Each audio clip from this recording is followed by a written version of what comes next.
नजरिया लेने के लिए हम आगे चल रहे हैं और बात कर रहे हैं एलआईसी म्यूचुअल फंड के सीईओ योगेश पाटिल के साथ। योगेश, बहुत बहुत शुक्रिया ईटीएन ऑफ स्वदेश पे हमसे बात करने के लिए। धन्यवाद आपके समय के लिए। बाजार में क्या हो रहा है, इससे पहले मैं आपसे एक फीडबैक ये लेना चाहूँगा योगेश।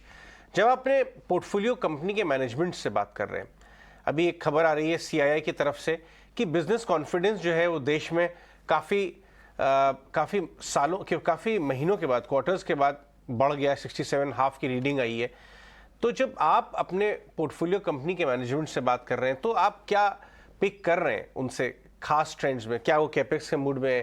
क्या मार्जिन का डर अब फेड आउट हो रहा है या स्लो डाउन का डर आ रहा है? थोड़ा फीडबैक शेयर करें। जी शुक्रिया जी, मुझे यहाँ पे होस्ट करने के लिए। देखिए, बिजनेस फंडामेंटल तो इम्प्रूव हुआ ही है, बट ये सिलेक्टिव है। कुछ कंपनीज के लिए बेटर है, कुछ कंपनीज के शायद 6 महीने बाद आएंगे नंबर। बट मोर और लेस जितने भी केमिकल्स है वहां पे मिक्स्ड, सब जगह मिक्स्ड है सारे सेक्टर्स में, क्योंकि सबका इन्वेंटरी लेवल अलग है, सबके बिजनेस मॉडल्स अलग है, सबके क्लाइंट्स अलग है। तो इसके लिए एक्सपोर्ट में हमें ये देखना है कि कौन सा क्लाइंट है, who is the buyer, and उसी के हिसाब से आपका बिजनेस इम्पैक्ट होता है। पर कई बार क्या होता है, जैसे बायर कंटिन्यूस बाय करता जा रहा है तो उसमें दिक्कत नहीं आएगी, लेकिन जो जिसका बिजनेस मॉडल स्ट्रांग होता है वो, या फिर वो प्रोडक्ट में, या जो भी उसका प्रोडक्ट है उसमें उसका कॉम्पिटिटिव एज होता है, तो इससे उसका बार्गेनिंग पावर हमेशा बना रहता है और उसमें कभी भी आपको 1 या 2 महीने का ब्लिप मिलेगा, लेकिन वापस फिर से बिजनेस फिर से अच्छा एक्टिव हो जाता है। योगेश, हमने अर्निंग सीजन का भी शुरुआत अभी आईटी सेक्टर से देखी है। एचडीएफसी बैंक का रिजल्ट आया। अर्निंग्स के ऊपर आपका क्या व्यू है? क्या मार्जिन प्रेशर लास्ट क्वार्टर और इस क्वार्टर के बीच में कहीं ना कहीं पीक हो जाएगा? यहाँ से मार्जिन जो है कॉर्पोरेट इंडिया के वो इम्प्रूव होना शुरू हो जाएंगे?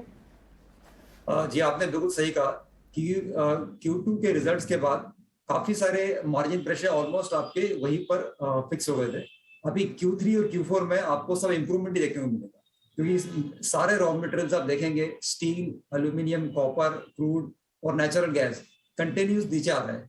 तो इनका डायरेक्टली इनडायरेक्टली इम्पैक्ट होता है, पर हर कंपनी पे अलग अलग कम ज्यादा इम्पैक्ट इसके लिए होगा क्योंकि किसी का इन्वेंट्री कम ज्यादा होता है, किसी का सप्लाई कोई अलग होता है, बट इंप्रूवमेंट सब में मिलेगा आपको, Q3 के रिजल्ट्स में भी और Q4 के रिजल्ट्स में भी।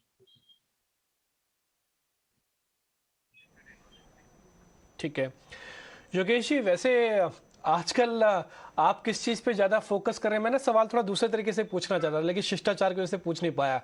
चल क्या रहा है सर मार्केट में? चल क्या रहा है फोक के अलावा? फोक मत बोलना, इसके अलावा चल क्या रहा है मार्केट में?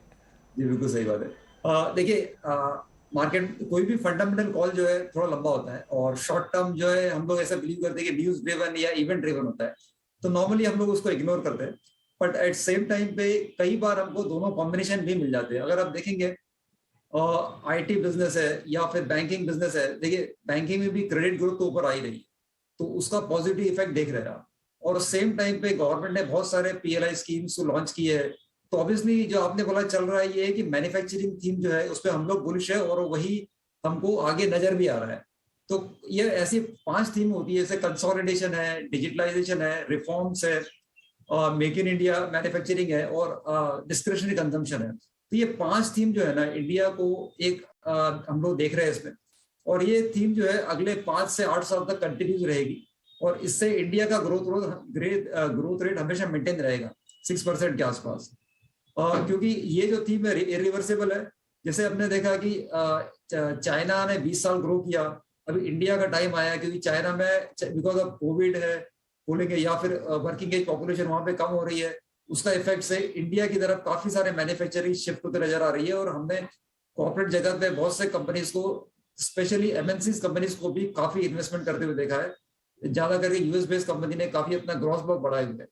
तो ये स्ट्रक्चरली जो बातें कर रहे थे, थोड़ा थोड़ा दिखना चालू हुआ है। हो सकता है कि आने वाले क्वार्टर्स में या सालों में और बढ़ के दिखे, क्योंकि पीएलआई में बहुत और इंटरेस्ट दिखाया है, और काफी सारी स्ट्रक्चरल चेंजेस, जैसे मैंने बात की थी कि जीएसटी है, कॉर्पोरेट टैक्स रेट है, लेबर रिफॉर्म से, लैंड रिफॉर्म से, तो ये बहुत सारी चीजें में इंप्रूवमेंट आया हुआ है। तो इसके चलते हुए मैन्युफैक्चरिंग एक बड़ा थीम है, जो हमें लगता है कि यहाँ से एटलीस्ट 5 से 8 साल चलेगा, यहाँ से कम से कम। और जिसका बेनिफिशियरी कंट्री, मतलब एम्प्लॉयमेंट जनरेशन कराना, कंजम्पशन कराना, ये बहुत सारी चीज बेनिफिशियल है इसकी।